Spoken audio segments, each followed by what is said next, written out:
word special. From a young age, we were taught that the word special means that you have something that nobody else has. However, when the word special relates to a negative factor in your life, you grow to hate hearing it, just like I did. Hi, my name is Ava Ranski, and I'm a 16-year-old girl dealing with the disability of spina bifida occulta.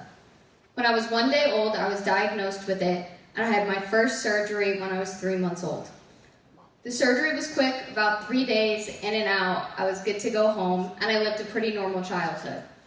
I ran around on a playground, I fought over clothes with my sister, and I had nightmares just like every other kid. I even went in between competitive and non-competitive dance. My medical history, however, doesn't really start till I was about 9 years old. When I was 9, I started struggling with urological and bowel issues. This was something that was kind of new to my family and it was something that came up, and it was like, where do we go from here? So we went to a urologist, and they were like, it has nothing to do with spina bifida, don't worry about it. We're going to do you on some pelvic floor exercises, you'll be in and out and good to go in a few years. That was, however, not the case. After a few years of pelvic floor exercises, nothing seemed to work, and my parents finally got the idea of reaching back out to my old neurosurgeon to see how we could fix this and move on. My neurosurgeon recommended that I get an MRI, and of course it was scheduled for March of 2020, which we all know was the COVID era, so I wasn't able to get my MRI until about October of 2020.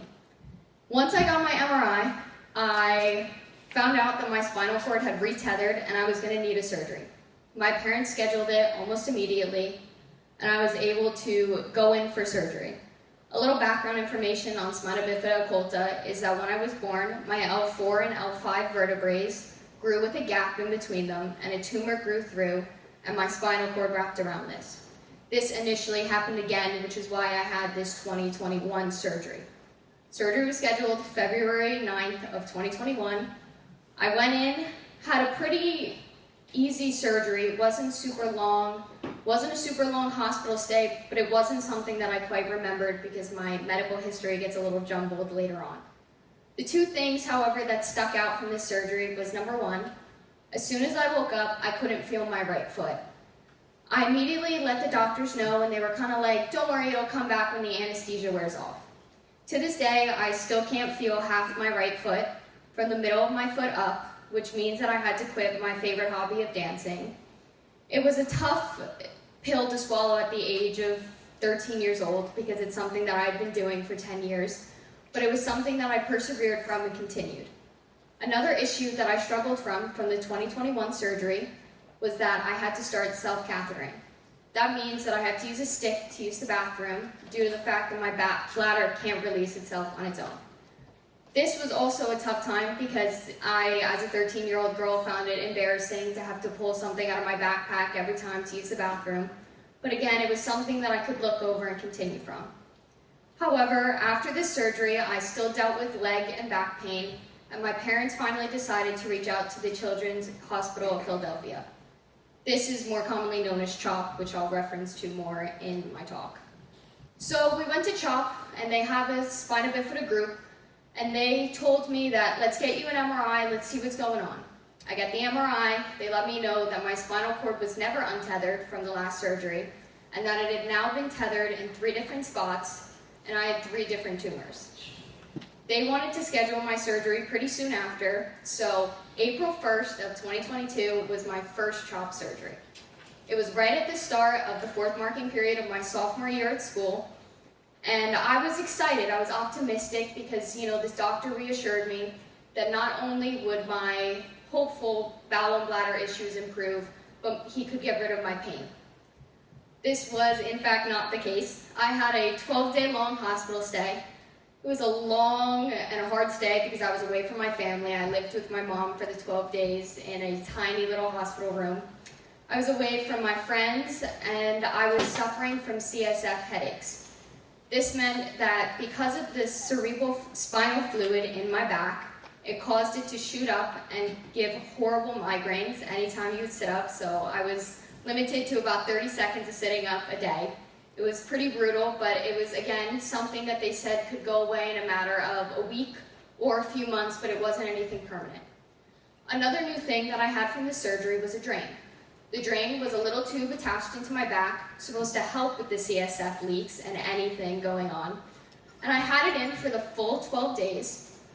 When you're supposed to leave the hospital, you're supposed to be draining about 0 to 45 milliliters of fluid.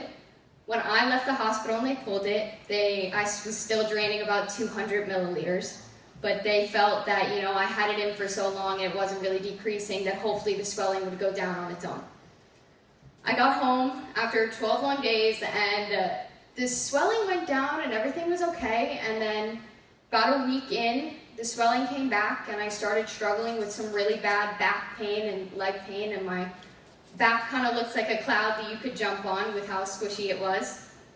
So this, because of what was happening, it was a CSF leak, which we found out later. I was struggling with horrible nerve pain going down both my legs, and I was unable to walk for about 2 months. My mom was a big advocate for me throughout these 2 months and reached back out to CHOP and was like, something's wrong, she should be able to walk after the surgery, her back shouldn't look like this. Please let us know what you can do.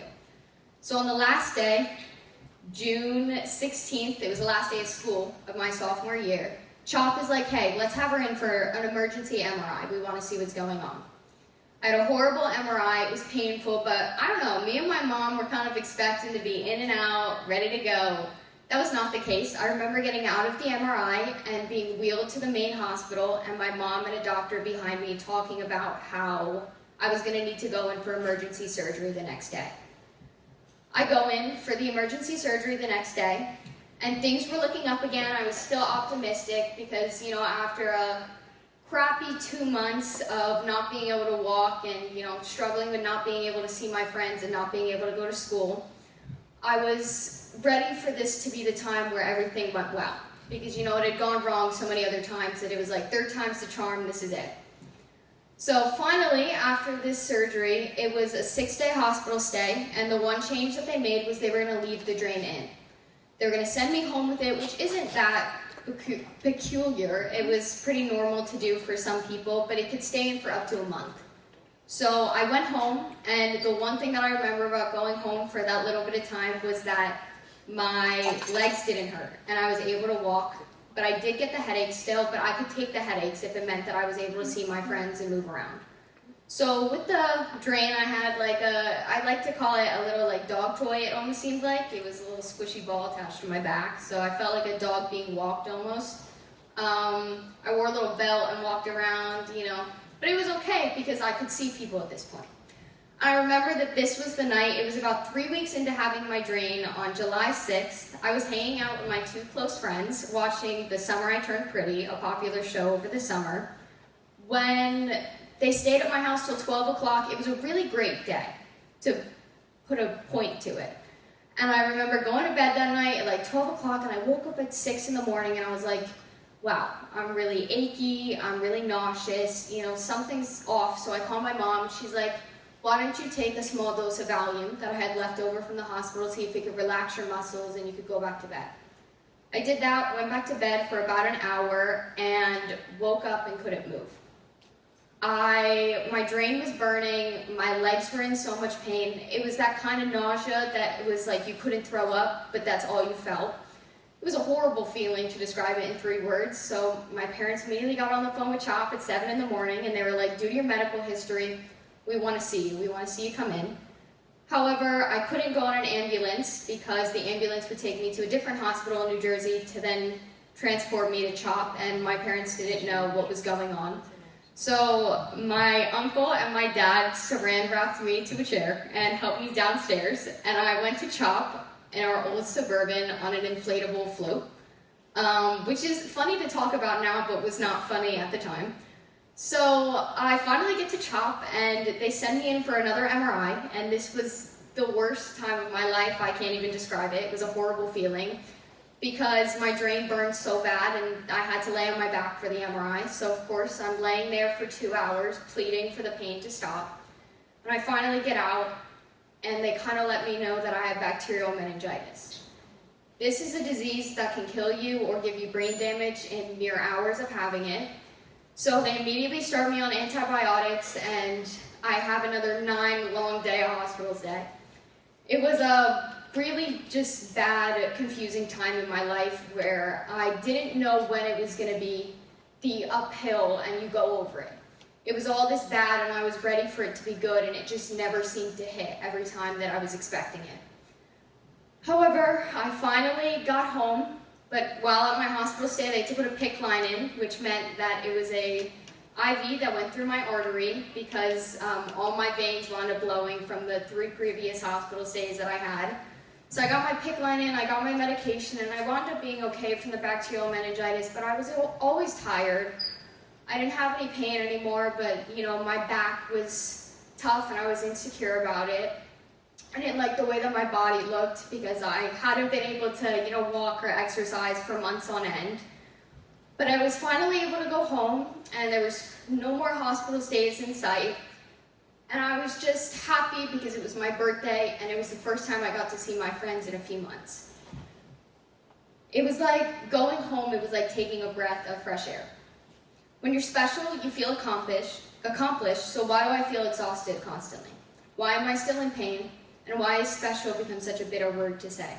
It's romanticized in a sense when you're a child.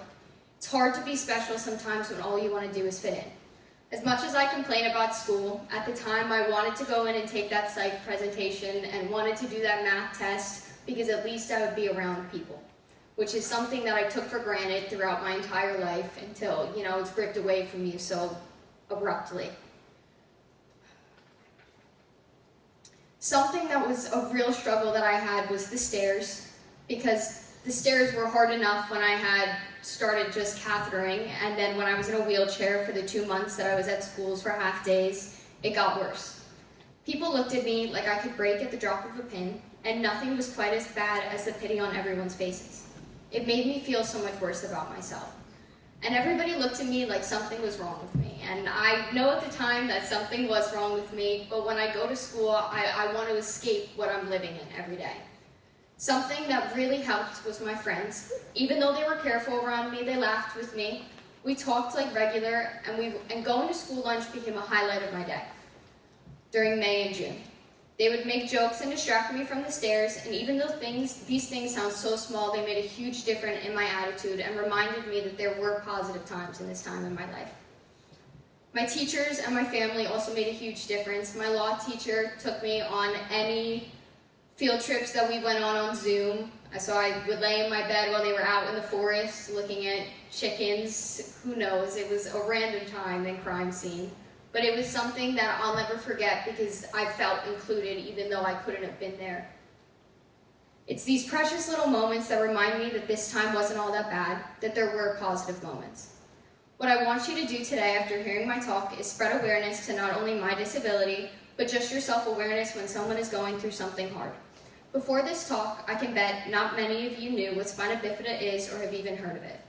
It's not something like cancer, but can be just as devastating as any other chronic illness or disability. 1 in 2,500 newborns are born with spina bifida each year. The disability itself does have a little bit of a fun nickname though, the snowflake disability, because no case is the same. This makes it even harder for doctors to diagnose, and it's why being special has become such a bitter word for me to say. Thank you.